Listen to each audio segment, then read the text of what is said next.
Good afternoon everyone. पिछले video में हमने अल्कोहल की शुरुआत की थी और अल्कोहल का वर्गीकरण पढ़ा। अब हम उससे आगे बढ़ते हुए अल्कोहल का नामकरण पढ़ेंगे।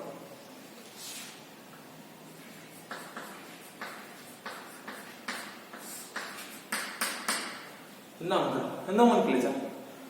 कार्बनिक यौगिकों का नाम जो है वो बहुत ही इंपॉर्टेंट है और नामकरण की कई सारी पद्धतियां रही हैं, तो हम उनकी सबकी बात करेंगे एक बार कि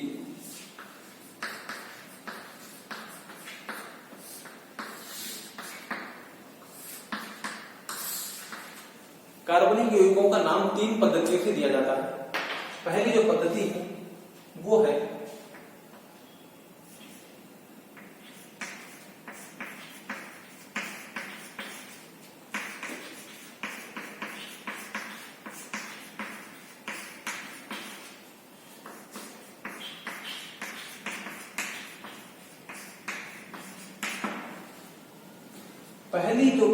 वो है रूढ़ पद्धति, दूसरी पद्धति है व्युत्पत्ति पद्धति डेराइव्ड सिस्टम और तीसरी है आईयूपीएसी पद्धति।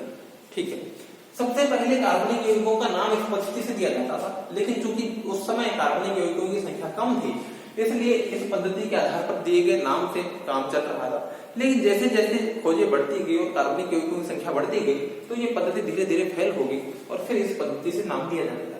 लेकिन फिर और कार्बनिक यौगिकों की संख्या बढ़ने लगी तो ये पद्धति भी काम में नहीं आने लगी और ये भी फेल होगी। तो उसके बाद में ये पद्धति आई कि इसके अकॉर्डिंग नाम दिए जाते हैं। ये IUPAC, international union of pure and applied chemistry, ये इसकी फुल फॉर्म है आईयूपीएसी की। तो आईयूपीएसी एक संस्था है, वो आईयूपीएसी संस्था जो है वो कार्बनिक यौगिकों के नामकरण से संबंधित है, वो नाम देती है।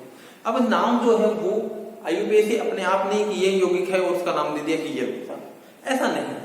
इस आईयूपीएसी पद्धति से किसी भी कार्बनिक यौगिक का नाम देने के कुछ नियम डिसाइड किए गए हैं और उन नियमों के आधार पर उन कार्बनिक यौगिकों का नाम दिया जाता है, जिसकी जानकारी और जिसको जो है हम इस वीडियो में पढ़ेंगे। तो पहली जो पद्धति है रूढ़ पद्धति, पहले हम उसको पढ़ते हैं। देखिए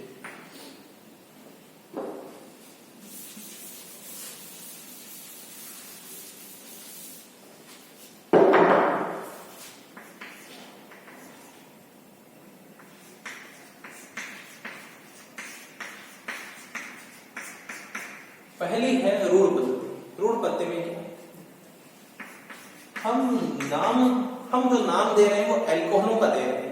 अल्कोहलों में ROH हम उसको सामान्य रूप से लेते हैं, यानी R वहां पर एल्किल समूह है और OH जो है वो क्या है, वहां पर क्रियात्मक समूह है। तो देखिए, यानी ये हाइड्रोकार्बन पार्ट और ये क्रियात्मक समूह।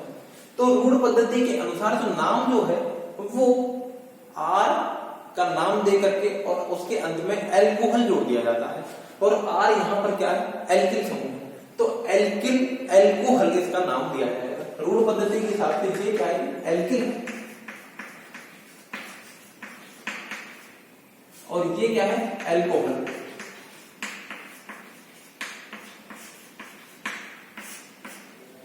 तो अल्कोहलों का नाम रूढ़ पद्धति के हिसाब से एल्किल अल्कोहल होता है।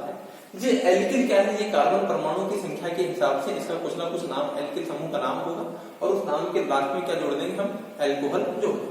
तो जैसे एग्जांपल की बात करते हैं, CH3OH। CH3OH में ये एल्किल समूह है, एक कार्बन वाले को मेथिल कहते हैं, तो इसका नाम हो गया मेथिल।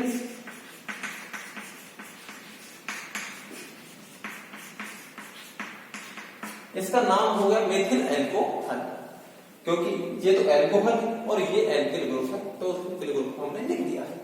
चलिए, ये एथिल ग्रुप है, ये अल्कोहल, तो इसका नाम हो गया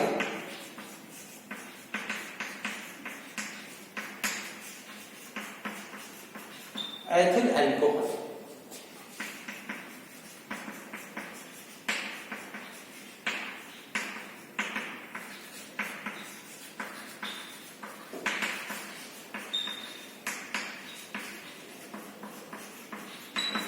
इसका नाम हो गया प्रोपिल अल्कोहल। ये प्रोपिल समूह है और ये अल्कोहल।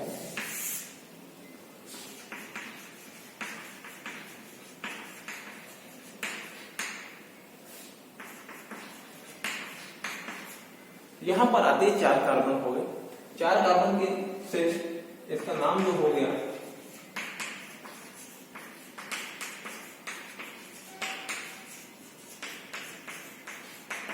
इसका जो नाम होगा वो होगा ब्यूटिल अल्कोहल। इस 4 कार्बन वाले का नाम क्या होगा? Butyl alcohol. अब देखिए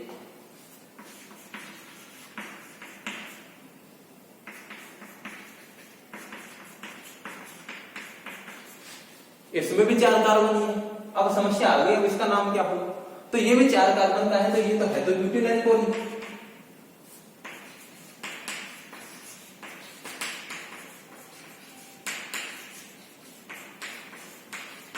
भाई है तो ब्यूटिल अल्कोहल, ये भी ब्यूटिल अल्कोहल।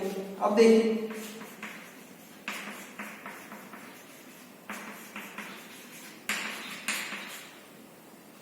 अब ये भी 4 कार्बन ही है, तो 4 कार्बन का मतलब ये तो ब्यूटिल समूह है, ये अल्कोहल तो है, तो ये भी ब्यूटिल अल्कोहल।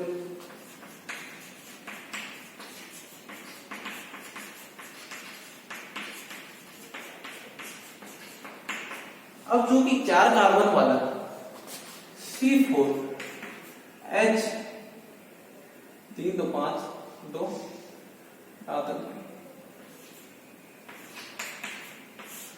ये C4H9OH इसका नाम जो है वो ब्यूटिल अल्कोहल ही है।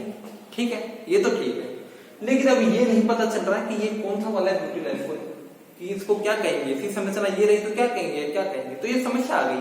तो ये समस्या आने पर रोड पद्धति में फिर इसके नाम को और बढ़िया किया गया कि भाई सब अब इसमें और कैटेगराइज कर देंगे।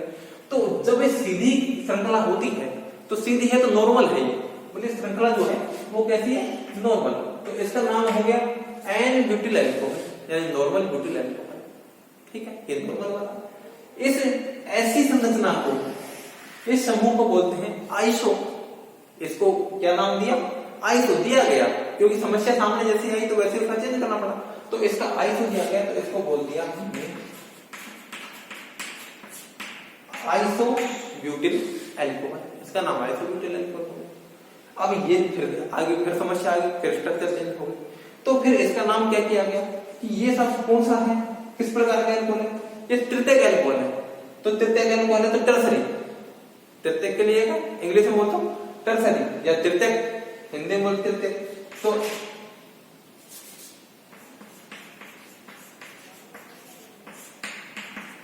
ये अल्कोहल तृतीयक है, OH 3rd डिग्री ये तृतीयक कार्बन पर जुड़ा हुआ है, तो इसका नाम हुआ तृतीयक ब्यूटिल अल्कोहल। तो अब देखिए 4 कार्बन पर जाकर के समस्या आ गई, 5 पे जाके समस्या और गंभीर हो जाएगी, 6 पे जाके तो बिल्कुल ये बहुत सारे स्ट्रक्चर्स बन जाएंगे, इतने सारे नाम कहां से आएंगे और फिर वो कैसे याद रखा जाएगा। तो ये रूल पद्धति के सामने क्या आ गई? समस्या आ गई। उस समस्या का निजात पाने के लिए ये फेल हो गई, इसके बाद इसकी कोई निजात नहीं था, कोई इसका उपाय नहीं था। फिर इसके बाद में नेक्स्ट पद्धति आई नाम देने के लिए, वो है व्युत्पन्न पद्धति, उसकी हम बात करते हैं। चलिए, तो ये है रूढ़ पद्धति। रूढ़ पद्धति में जो नाम दिया जाता है वो किस तरह से दिया जाता है कि ये जो एल्किल समूह होता है उस एल्किल समूह का नाम और उसके आगे अल्कोहल जोड़ दिया जाता है। तो वो अलग अलग है कि सब इस तरह वाले को नॉर्मल ब्यूटिल कहते हैं, इसको आइसो ब्यूटिल कहते हैं, इसको तृतीयक ब्यूटिल कहते हैं। चलिए,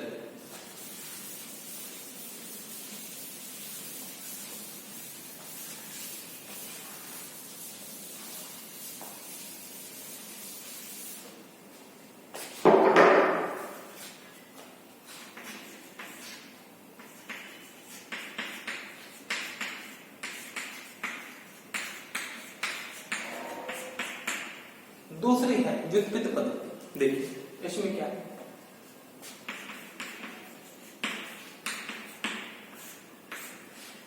किसी भी अल्कोहल में ये जो समूह होता है इसको बोलते हैं कार्बिनोल।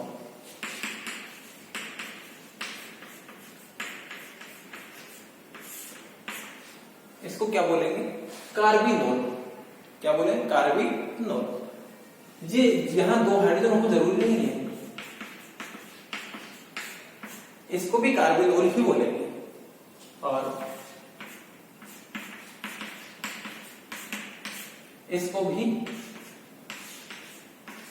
इसको भी कार्बिनोल ही बोलते हैं। यानी OH और एक कार्बन को मिलाकर के, जिस कार्बन पर OH जुड़ा हुआ है वो कार्बन प्लस OH को मिलाकर के कार्बिनोल कहते हैं। अब उसके बाद में इधर जो जुड़े हुए समूह है उन समूह का नाम लिख करके लास्ट में क्या लिख दिया जाएगा, कार्बेनोल लिख दिया जाएगा। तो जो नाम आएंगे वो नाम व्युत्पत्ति पद्धति के आधार पर माने जाएंगे, यानी कि सभी के नाम इससे व्युत्पत्ति किए गए तो इसका नाम कार्बेनोल है। तो इससे सारे व्युत्पत्ति किए गए कि सब इसको आधार मान करके बाकी सबको नाम दे दिया गया। जैसे CH3CH2OH, तो ये तो कार्बेनोल है, ये तो क्या है, कार्बेनोल है, और ये किससे जुड़ा हुआ है, मेथिल से, तो इसका नाम हो जाएगा मेथिल कार्बेनोल।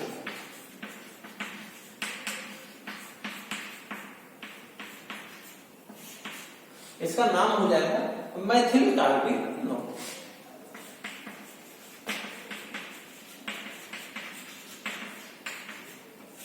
ये तो कार्बेनोल है, ये किससे जुड़ा हुआ है, एथिल से जुड़ा हुआ है, तो इसका नाम हो जाएगा एथिल कार्बेनोल।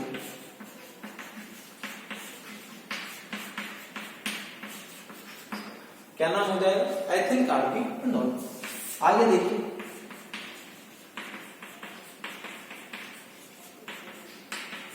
ये देखिए, तो इसका नाम तो क्या है, कार्बेनोल, तो ये किससे जुड़ा हुआ है, दो मेथिल से जुड़ा हुआ है, किससे जुड़ा हुआ है, दो मेथिल से, तो नाम हो जाएगा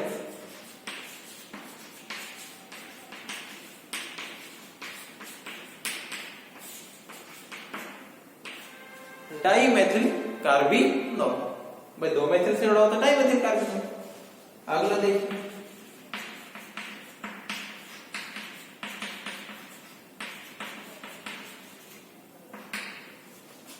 इसमें देखिए ये तो हो जाएगा कार्बेनोल।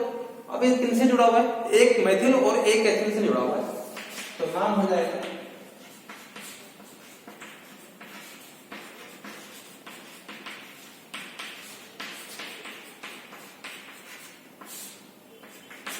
Ethyl methyl कार्बेनोल। नेक्स्ट,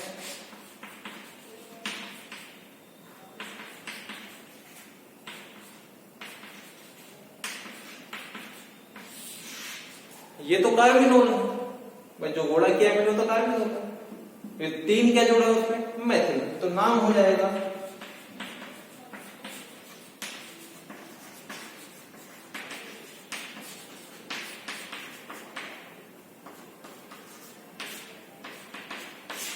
ट्राइमेथिल कार्बेनोल। भाई कार्बेनोल इसको मानते हो, फिर उससे जो जुड़े हुए हैं उनका नाम लिख करके उसका लास्ट में कार्बेनोल लिख दिया जाएगा। तो यह है व्युत्पत्ति पद्धति। अब इसमें भी यहाँ तक तो ठीक है, लेकिन जैसे जैसे और क्रियात्मक समूह जुड़ते जाएंगे, जैसे जैसे संरचना बदलती जाएगी, फिर इसमें भी दिक्कत आने लगेगी। तो फिर उसके बाद में IUPAC पद्धति है, और जो सबसे बेस्ट है, IUPAC पद्धति के बारे में जानकारी करते हैं और देखिए।